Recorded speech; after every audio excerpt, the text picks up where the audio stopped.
Hello students, welcome all of you. Plant water relation या पादप जल संबंध के अंदर हमने ऑस्मोसिस या परासरण की जो प्रोसेस होती है उसके कुछ इम्पोर्टेंट पॉइंट्स के बारे में पिछले लेक्चर्स के अंदर स्टडी किया था।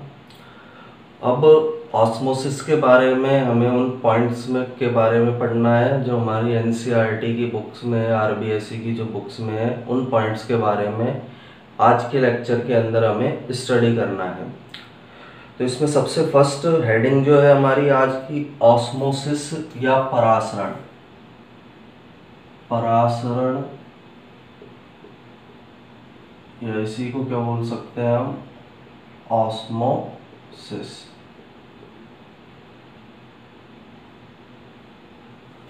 अब ऑस्मोसिस हो, सबसे फर्स्ट पॉइंट इसका ये है, जो प्लांट सेल है, प्लांट सेल की स्ट्रक्चर हम सब ने देख रखी है, पढ़ी हुई है कि प्लांट सेल में सबसे बाहर सेल वॉल मिलेगी। सेल वॉल के अंदर क्या पाई जाती है, सेल मेम्ब्रेन। पिछले लेक्चर में हमने इसके बारे में पढ़ा है। सबसे बाहर cell wall, cell membrane, cell membrane के अंदर साइटोप्लाज्म, सेंटर पार्ट में सेंट्रल वैक्यूल उसके अंदर प्रेजेंट होती है। सेंट्रल वैक्यूल के अंदर वैक्यूल सेप उसके अंदर पाया जाता है। तो फर्स्ट पॉइंट इसका ये है, जो प्लांट सेल है वह सराउंडेड होती है एक सेल वॉल से और एक सेल मेम्ब्रेन से। सबसे फर्स्ट पॉइंट इसका, प्लांट सेल जो पादप कोशिका है, पादप कोशिका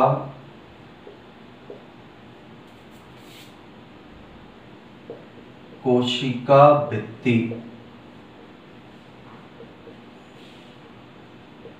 तथा कोशिका झिल्ली से घिरी होती है। कोशिका झिल्ली से घिरी होती है।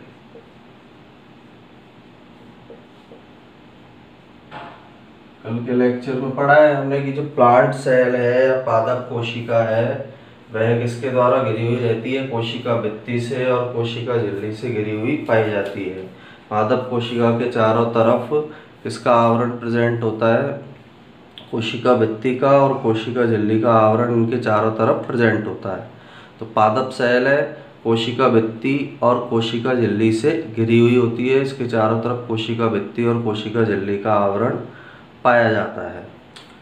नेक्स्ट पॉइंट, कल कोशिका भित्ति के बारे में हमने पढ़ा था। जो कोशिका भित्ति है वो फ्रीली परमिएबल है, मुक्त रूप से पारगम्य है। जल के लिए और जो भी सब्सटेंस है, विलयन के अंदर जो भी सब्सटेंस या विलेय पाए जा रहे हैं उनके लिए मुक्त रूप से पारगम्य होती है।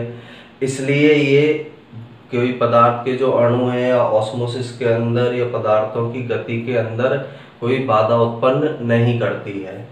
सेकंड इसका पॉइंट है, कोशिका भित्ति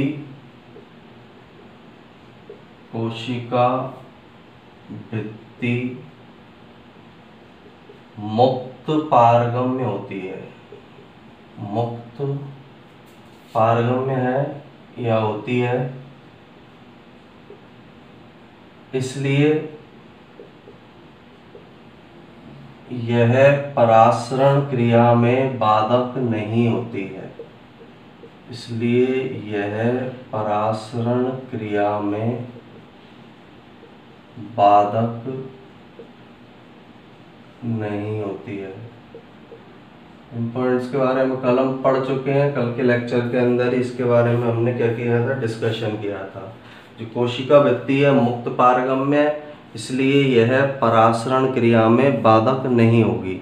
इसके द्वारा परासरण की जो प्रोसेस है, परासरण की जो क्रिया है, उसमें किसी प्रकार की बाधा उत्पन्न नहीं की जाती है। यानी कोशिका भित्ति के माध्यम से परासरण आसानी से संपन्न हो सकता है। कोशिका भित्ति के थ्रू जो भी पदार्थ है वो आसानी से, जल के अणुओं का जो गमन है वो आसानी से हो सकता है। नेक्स्ट, प्लांट के अंदर जो सेल है सामान्यतः उसके अंदर एक लार्ज सेंट्रल वैक्यूल मिलेगा, बड़ी केंद्रीय रिक्तिका मिलेगी, जिसके अंदर रिक्तिका रस पाया जाता है, जिसे हम वैक्यूल सेप के नाम से जानते हैं। और ये दोनों संरचनाएं, या फिर हम बोले वैक्यूल सेप जो है, रिक्तिका रस जो है, वो कोशिका के विलेय विभव को योगदान देता है या विलेय विभव को बनाता है। तो पादप कोशिका में एक लार्ज सेंट्रल वैक्यूल होती है। पादप कोशिका में बड़ी केंद्रीय रिक्तिका होती है। बड़ी केंद्रीय रिक्तिका होती है जिसमें उपस्थित रिक्तिका रस या वैक्यूल्स है जिसको हम बोलते हैं रिक्तिका रस विलेय विभव में योगदान देता है। विलेय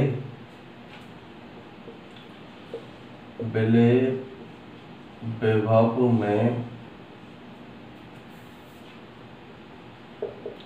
कंट्रीब्यूट करता है या विलेय विभव को बनाने का काम करता है। प्लांट सेल है तो उसके अंदर बड़ी केंद्रीय रिक्तिका पाई जाएगी। बड़ी केंद्रीय रिक्तिका जो है उसमें रिक्तिका रस मिलेगा और रिक्तिका रस जो है विलेय विभव या सॉल्यूट पोटेंशियल को बनाने का काम करता है। विलेय विभव के निर्माण में इसके द्वारा सहायता की जाती है। प्लांट सेल के अंदर जो सेंट्रल वैक्यूल पाई जा रही है उसमें लिक्विड मिलेगा जिसे रिक्तिका रस कहेंगे और ये रिक्तिका रस विलेय विभव के निर्माण में योगदान देता है। इसके द्वारा विलेय विभव को बनाया जाता है। फिर आगे प्लांट सेल के अंदर कोशिका झिल्ली और जो रिक्तिका है उसकी झिल्ली, और रिक्तिका की झिल्ली को बोला जाता है टोनोप्लास्ट, तो रिक्तिका की झिल्ली, ये सब आपस में मिलकर सेल के अंदर कौन से मॉलिक्यूल्स को आना है, कौन से मॉलिक्यूल्स को सेल के बाहर जाना है, इनका डिटर्मिनेशन करते हैं। यानी एक प्रकार से ये सेलेक्टिव परमिएबल मेम्ब्रेन के रूप में काम करते हैं। प्लांट सेल के अंदर होता क्या है, एक तो कोशिका झिल्ली सेल मेम्ब्रेन, कोशिका झिल्ली प्लस टोनोप्लास्ट। अब टोनोप्लास्ट सबको पता होना चाहिए, जो केंद्रीय रिक्तिका है उसका जो आवरण है, उसकी जो झिल्ली है उसको क्या बोला जाता है, टोनोप्लास्ट। और कोशिका द्रव्य, ये तीन संरचनाएं ऐसी हैं जो यह निर्धारण करती है कि कोशिका के अंदर किस पदार्थ को आने देना है, यानी पदार्थों के आवागमन का निर्धारण करती है। यानी इन तीन संरचनाओं के द्वारा पादप कोशिका में ये निर्धारित किया जाता है कि किस सब्सटेंस या पदार्थ को कोशिका के अंदर आने देना है और किस सब्सटेंस या पदार्थ को कोशिका के बाहर जाने देना है। इनके पदार्थों के आवागमन का निर्धारण कोशिका झिल्ली के द्वारा, टोनोप्लास्ट के द्वारा और कोशिका द्रव्य के द्वारा किया जाता है। तीनों इस बात को डिटर्मिनेट करते हैं किस पदार्थ को कोशिका में अंदर लेना है, किसे बाहर निकालना है। इसका निर्धारण ये तीनों संरचनाओं के द्वारा किया जाता है। एक साथ मिलकर ये काम करती है और पदार्थों के जो आवागमन का निर्धारण इनके द्वारा किया जाएगा तो उसके अंदर ये किसके समान काम करती है, एक सेलेक्टिवली परमिएबल मेम्ब्रेन यानी चयनात्मक पारगम्य झिल्ली का काम करती है। अब चयनात्मक पारगम्य झिल्ली का मतलब क्या है, चयन कर रही है, सिलेक्शन कर रही है कि कौन से पदार्थ को अंदर आने देना है, कौन से पदार्थ को नहीं आने देना है, इसलिए ये चयनात्मक पारगम्य झिल्ली के समान काम करेगी।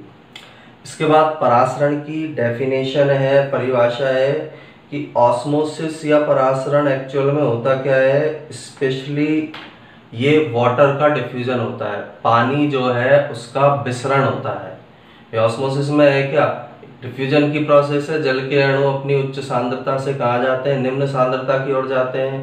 बस डिफरेंस ये है कि यहाँ एक कौन सी मेम्ब्रेन पाई जाती है, सेमी परमिएबल मेम्ब्रेन या सेलेक्टिवली परमिएबल मेम्ब्रेन यहाँ पाई जाएगी और उस सेलेक्टिवली परमिएबल मेम्ब्रेन चयनात्मक पारगम्य झिल्ली या अर्ध पारगम्य झिल्ली के द्वारा जल के अणु अपनी उच्च सांद्रता से निम्न सांद्रता की ओर जाते हैं। इस प्रोसेस को ही क्या बोला जाता है, परासरण बोला जाता है। तो परासरण की डेफिनेशन क्या होगी कि ऑस्मोसिस या परासरण एक स्पेशल टाइप का डिफ्यूजन है जिसमें वाटर के अणु सेमी परमिएबल मेम्ब्रेन, अर्धपारगम्य झिल्ली या सेलेक्टिवली परमिएबल मेम्ब्रेन के द्वारा कहाँ पर जाते हैं, अपनी उच्च सांद्रता से निम्न सांद्रता की ओर गति करते हैं। परासरण की डेफिनेशन यानी परासरण एक प्रकार का विशिष्ट विसरण है। परासरण एक प्रकार का विशिष्ट विसरण है जिसमें जल के अणु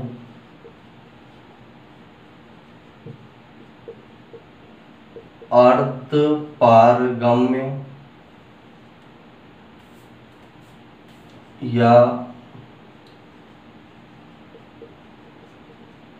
चयनित पारगम्य, सेलेक्टिवली परमिएबल जो है ना उसको बोला चयनित पारगम्य झिल्ली के द्वारा अपनी अधिक सांद्रता से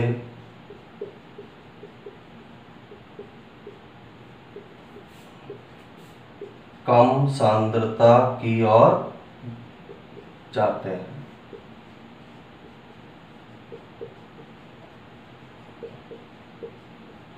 तो ये परासरण की या ऑस्मोसिस की डेफिनेशन है। परासरण या ऑस्मोसिस एक विशिष्ट प्रकार का विसरण है जिसमें जल के अणु जो हैं अर्धपारगम्य या सेलेक्टिवली परमिएबल मेम्ब्रेन या चयनित पारगम्य झिल्ली के द्वारा अपनी अधिक सांद्रता से कम सांद्रता की ओर गति करते हैं। विसरण में क्या होता है, अणु अपनी अधिक सांद्रता से कम सांद्रता की ओर जाते हैं लेकिन वहां वो अर्धपारगम्य झिल्ली नहीं होती है।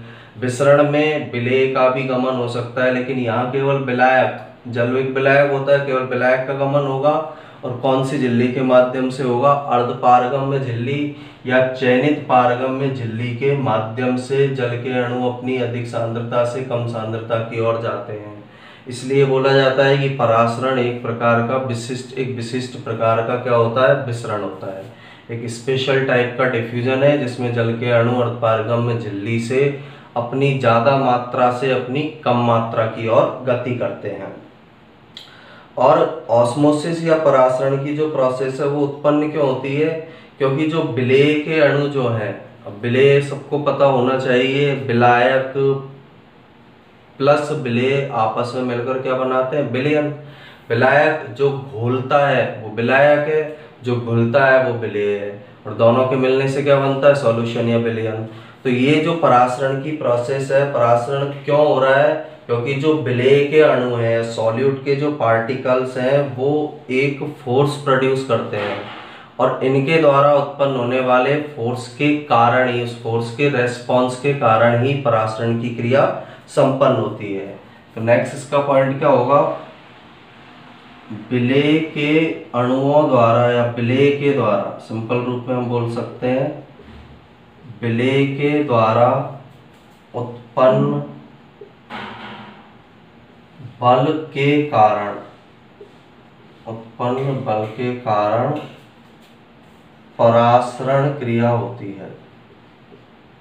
परासरण क्रिया होती है। क्यों संपन्न हो रहा है, क्योंकि जो सॉल्यूट के पार्टिकल्स हैं, विलेय के पार्टिकल्स हैं, वो एक फोर्स को प्रोड्यूस कर रहे हैं, एक फोर्स उनके द्वारा उत्पन्न किया जा रहा है और उस फोर्स के कारण ही, उस बल के कारण ही परासरण की क्रिया संपन्न होती है। तो परासरण किस कारण से उत्पन्न होता है, विलेय के द्वारा जो उत्पन्न बल है, जो फोर्स उत्पन्न इसके द्वारा किया जा रहा है, उसके द्वारा परासरण की प्रोसेस या परासरण की प्रक्रिया संपन्न होगी। तो विलेय के द्वारा उत्पन्न बल के द्वारा परासरण क्रिया संपन्न की जाती है।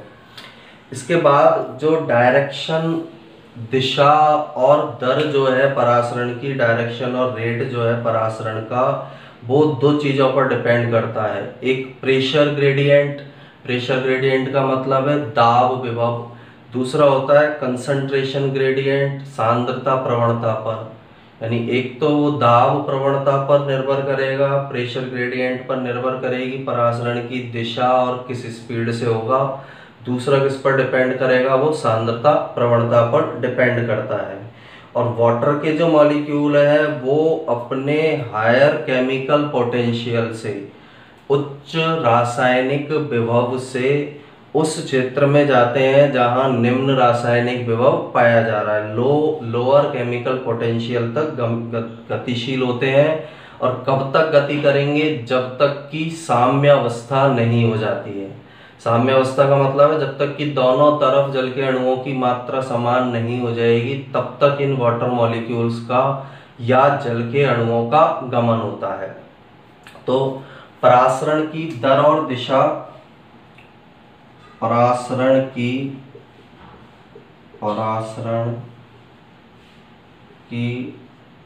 दर व दिशा, यानी किस रेट से होगा, किस दिशा में होगा, दो कारकों पर निर्भर करती है। दो कारकों पर निर्भर करती है। फर्स्ट कारक क्या है इसका, सबसे फर्स्ट कारक होता है प्रेशर ग्रेडियंट या दाब प्रवणता बोलते हैं हम इसको। दाब प्रवणता, दाब के अंदर का जो अंतर होगा। और दूसरा कारक होता है सांद्रता प्रवणता। सेकंड जो कारक होगा उसे किस नाम से जाना जाता है, सांद्रता प्रवणता के नाम से उसे जाना जाता है। तो परासरण की रेट दर, किस स्पीड से परासरण होगा और किस दिशा में परासरण होगा, यह दो कारकों पर निर्भर करता है। एक दाब प्रवणता पर और दूसरा किस पर डिपेंड करता है, सांद्रता प्रवणता पर यह डिपेंड करता है। प्रेशर कितना है, हाई प्रेशर कहाँ है, लो प्रेशर कहाँ है, उच्च दाब कहाँ है, निम्न दाब कहाँ है, इन पर निर्भर करेगा। सांद्रता कहाँ अधिक है, वहाँ अधिक सांद्रता कहाँ है, कम सांद्रता कहाँ है, उस पर निर्भर करेगा। जिसे हम दाब प्रवणता और कौन सी प्रवणता बोलते हैं, सांद्रता प्रवणता बोलते हैं। अब परासरण की प्रोसेस में जो जल के अणु हैं, परासरण क्रिया में, परासरण में जल के अणु कैसे गमन करते हैं, अपने उच्च रासायनिक प्रवणता से किधर की ओर जाते हैं, निम्न रासायनिक प्रवणता, निम्न रासायनिक प्रवणता की ओर गमन करते हैं। हायर केमिकल पोटेंशियल जो होगा, उच्च रासायनिक प्रवणता, या इसी को हम बोल सकते हैं सांद्रता प्रवणता। इसी को क्या बोला जा सकता है, सांद्रता प्रवणता। उच्च सांद्रता प्रवणता से किधर जाते हैं, निम्न रासायनिक प्रवणता या निम्न सांद्रता प्रवणता की ओर गति करते हैं।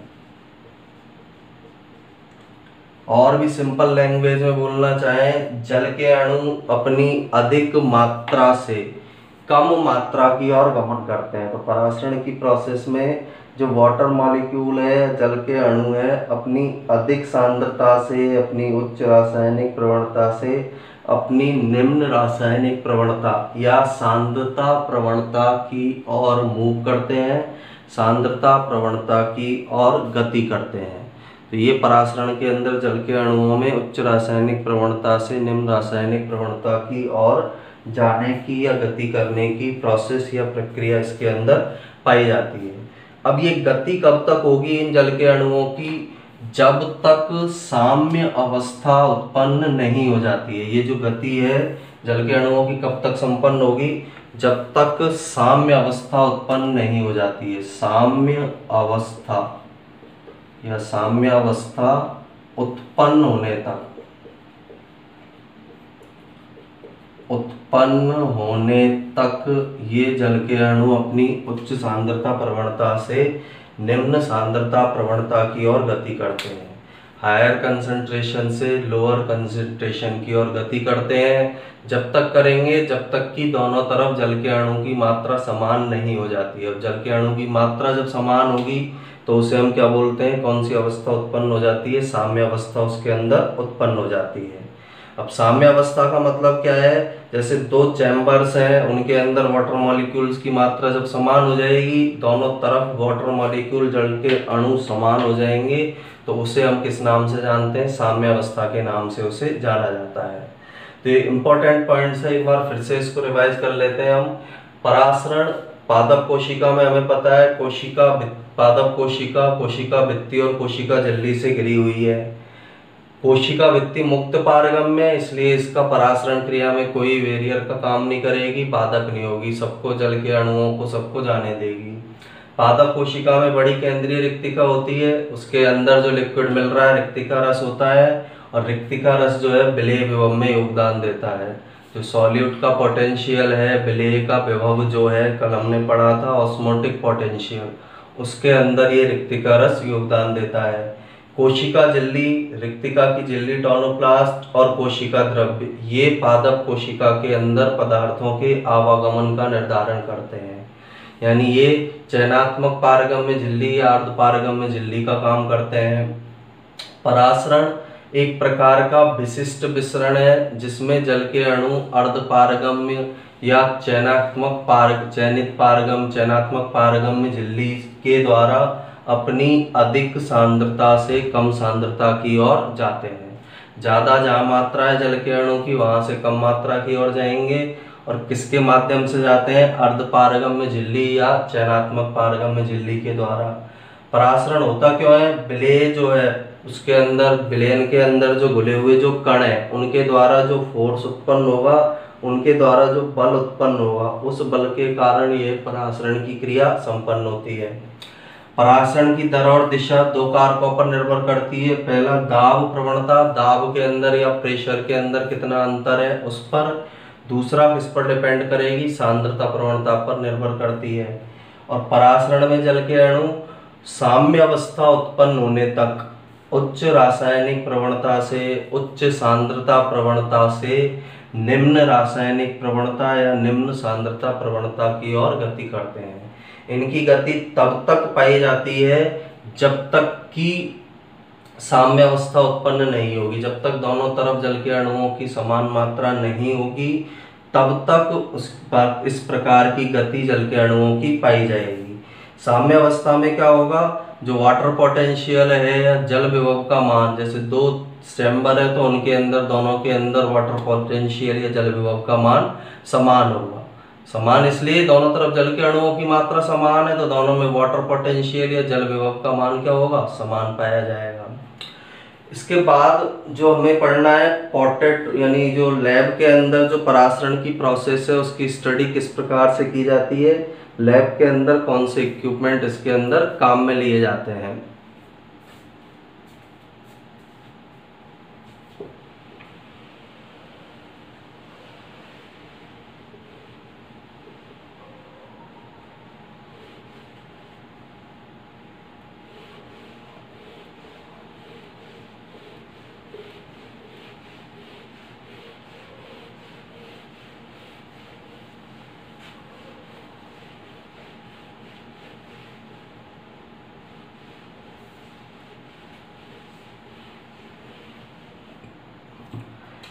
तो नेक्स्ट जो है, एक उपकरण का उपयोग किया जाता है परासरण की क्रिया की स्टडी के लिए, जिसे पोटैटो ऑस्मोमीटर कहा जाता है। अब ऑस्मोमीटर की जगह हम ऑस्मोस्कोप शब्द भी काम में ले सकते हैं।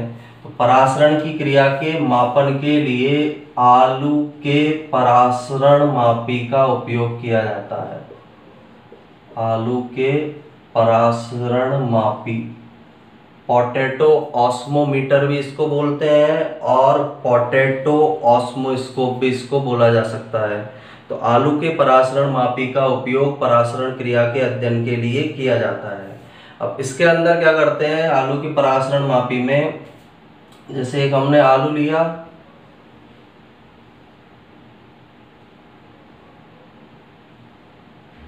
और उस आलू को बीच में क्या कर दिया, एक कैविटी या गुहा बना दी। इस कैविटी या गुहा के अंदर क्या किया हमने, शर्करा का घोल भर दिया। ये शर्करा का या शुगर का घोल भर दिया। शर्करा के घोल का मतलब है क्या भर दी, उसमें चाशनी भर दी। इसके बाद जो ये आलू है, इस आलू को पहले आलू को छील लेते हैं, छील के उसके अंदर कैविटी बना देंगे, चम्मच या चाकू की सहायता से इस तरह की गोहा बना देंगे।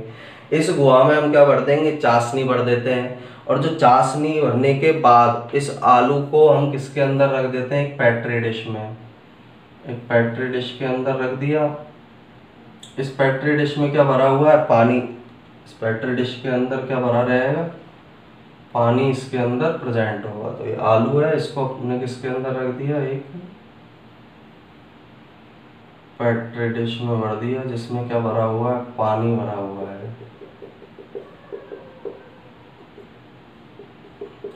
अब जब स्टार्ट किया हमने, तो एक मार्क यहाँ पर लगा दिया कि जो जल, इसमें जो शक्कर का घोल है, चाशनी जो है वो किस स्थान तक है, इस स्थान तक है। इसे दर्शाने के लिए क्या लगा दी हमने, आलपिन लगा दी। कुछ समय तक इसको रख दिया। लगभग 24 घंटे बाद जब हम इसको देखेंगे, इस इक्विपमेंट को या इस उपकरण को देखेंगे, तो हम क्या देखते हैं, जो शुगर का सॉल्यूशन इस लेवल तक था उसका लेवल बढ़ जाता है, और ये जो शर्करा का सॉल्यूशन है, चाशनी जो है, ये कहाँ तक आ जाती है, ऊपर तक आ जाती है। अब इस शुगर के सॉल्यूशन का ऊपर की ओर बढ़ना किस प्रोसेस को दर्शाता है, परासरण क्रिया को दर्शाता है। और इसे ही आलू का परासरण मापी कहा जाता है। यानी सिंपल सा एक्सपेरिमेंट है। एक आलू लेते हैं, ये आलू है, आलू को छीलना जरूरी है, क्योंकि यदि नहीं छीला तो परासरण की क्रिया नहीं होगी।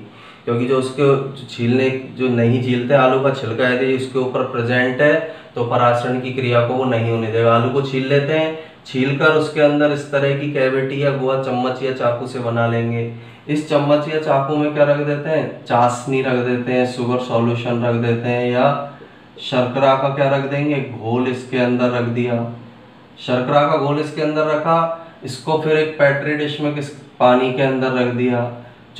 स्टार्टिंग में जो लेवल था वो ये था चाशनी का।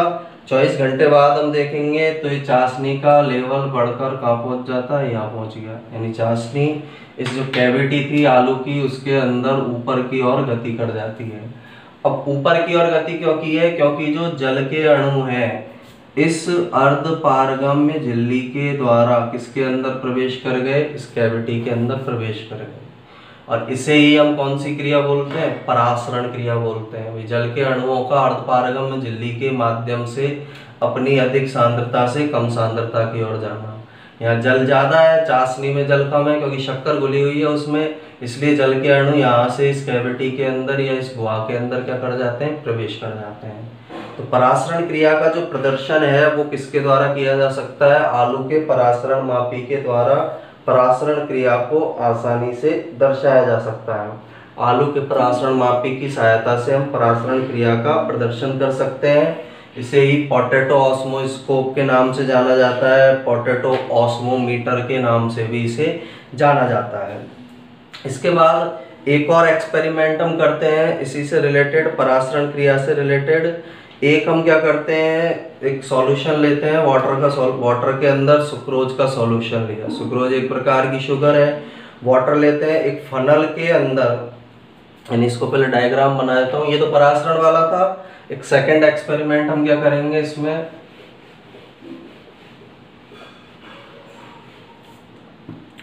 एक हमने फनल ली, फनल यानी कीप, ये फनल है,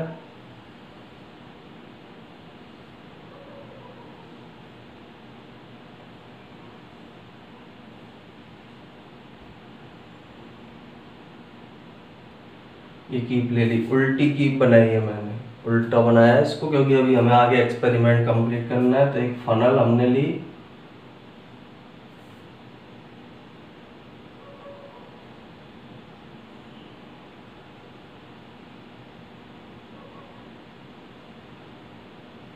अब इस फनल या कीप के अंदर हमने क्या किया, जब ये सीधा था प्रेजेंट तो इसके अंदर कौन सा सॉल्यूशन भर दिया, सुक्रोज प्लस वाटर। इसके अंदर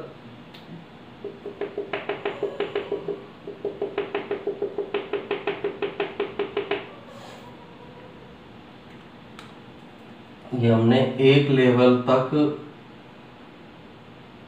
किसको भर दिया, सुक्रोज और वाटर को। ये सुक्रोज और वाटर का जो सॉल्यूशन है उसको इसके अंदर हमने भर दिया। इसके बाद क्या किया, जो ये फनल है इसको हमने एक बीकर के अंदर रखा। एक बीकर लिया,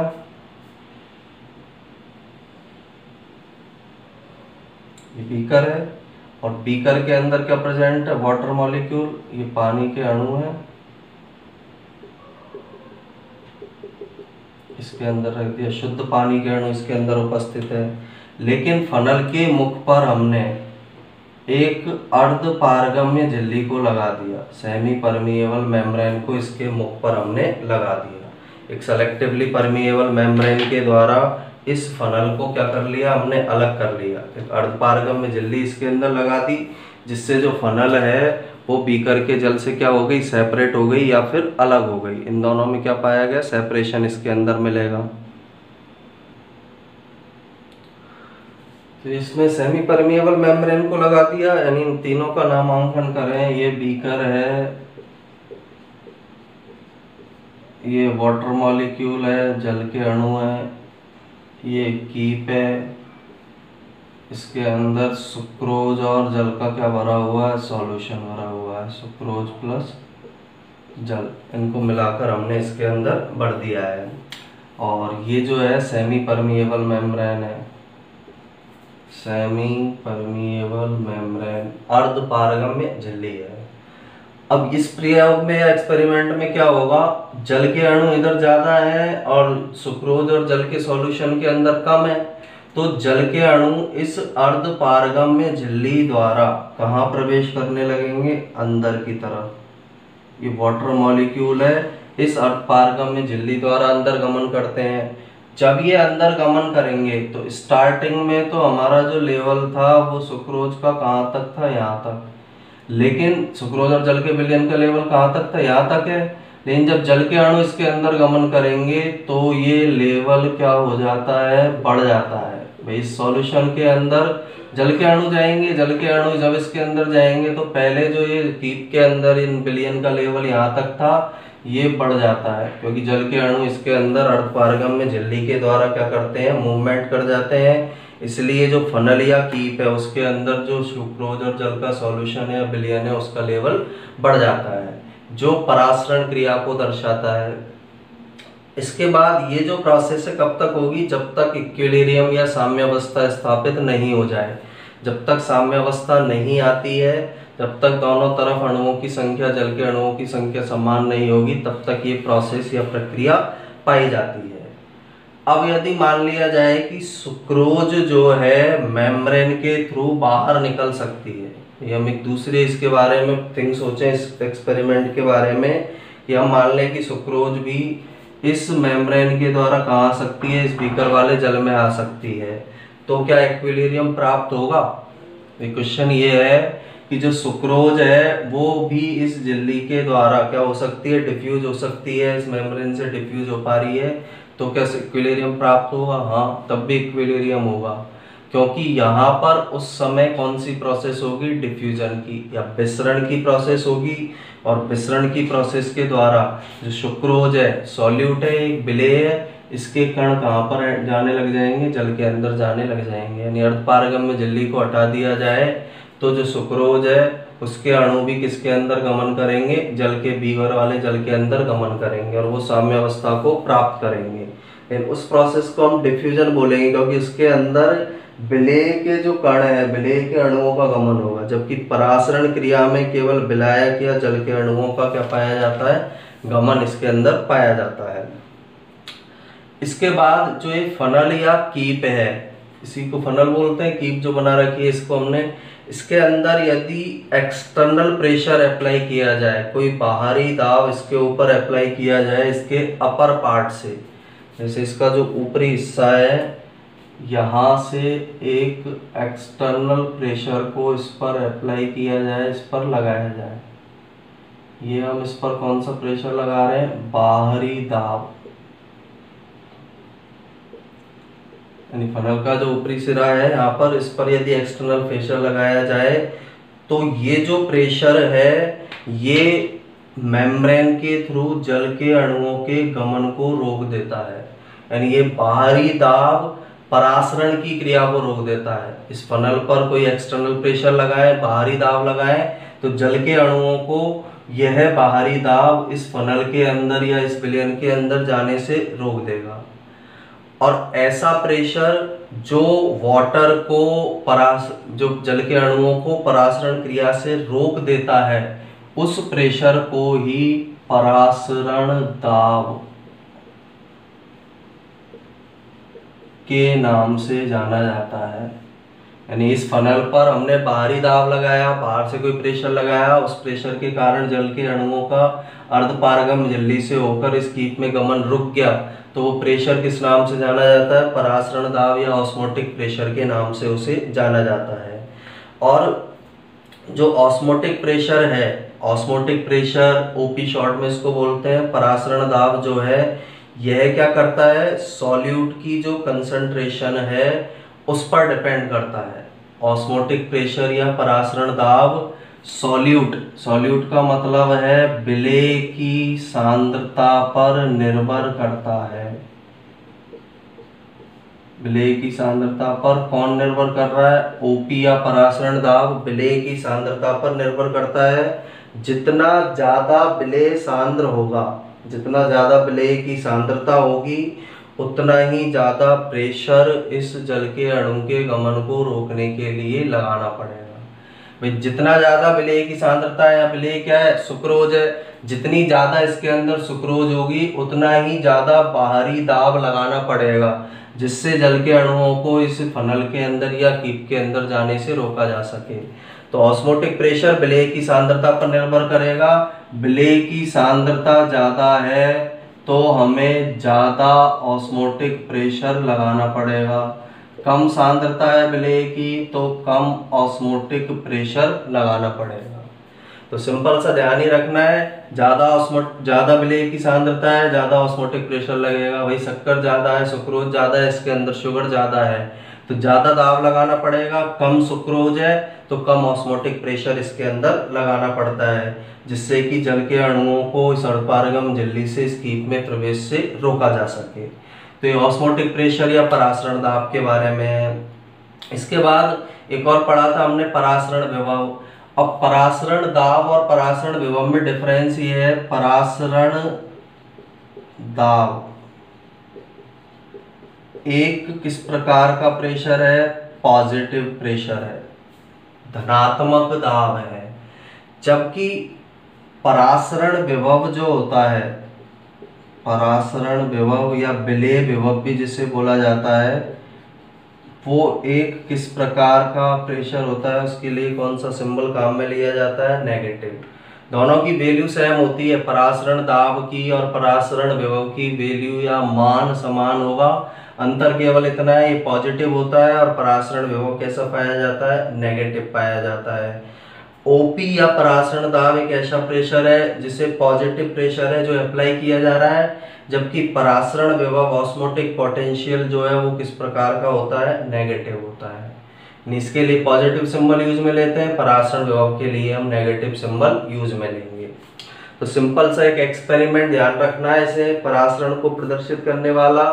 सेकंड, ऑस्मोटिक प्रेशर के बारे में भी हमें इसमें पता चल रहा है। तीसरा, मैन इसके अंदर पॉइंट याद रखना है, परासरण दाब और परासरण विभव समान होते हैं, इनकी न्यूमेरिकल वैल्यू समान होगी, केवल सिंबल का डिफरेंस होता है।